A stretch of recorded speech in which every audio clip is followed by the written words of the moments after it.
Du darfst ein Gemüse gesetzlich verbieten lassen. Gesetzlich verbieten lassen? Ja. Was hat das Gemüse mir getan?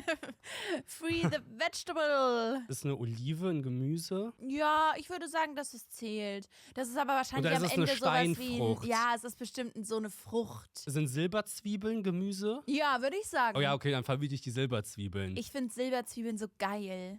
Was? Die sind so geil, da sind die in so einem Glas, sind die so eingelegt, haben auch so eine süße kleine Größe. Ich würde kein Gemüse gesetzlich verbieten lassen, weil Gemüse super ist, also es ist für die Gesundheit der Menschen gut und Ja.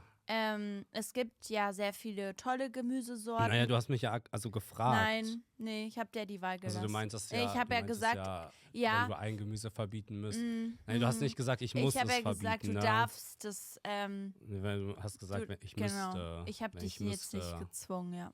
Aber ich hätte natürlich auch sagen können, ich weigere mich. Ja.